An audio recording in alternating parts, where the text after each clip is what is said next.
state actually has a backlog of 2,300 Zika tests that haven't even been checked yet. Yeah, and all new at 6, ABC Action News reporter Ryan Smith breaks down the problem and what it will take to get labs moving faster.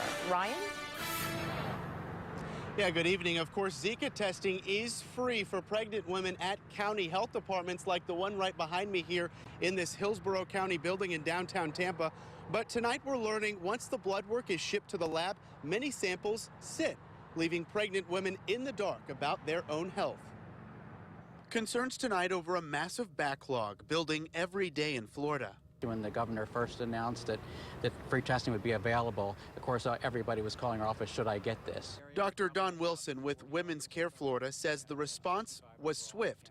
More than 2,000 pregnant women taking the free test, but state labs can't keep pace with the demand, leaving some women waiting up to 5 weeks for results.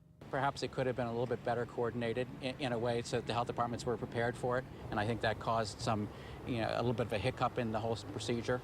A Zika infection can potentially cause miscarriages and severe birth defects. They need to be able to know that their baby is going to be fully developed, and so we are going to do everything we can to do it as fast as we can, but the federal government's got to show up. Governor Rick Scott in St. Pete today, fresh from a trip to D.C., fighting for more Zika funding. I asked him what his office is doing to speed up testing results for pregnant women. We bought more equipment. We've asked for support from CDC. Finally, this week, they've sent down some more lab people. We're going to need more lab people. They've got to stop the politics and get something done. And the CDC is sending 7 lab technicians to the state of Florida to help with our turnaround time.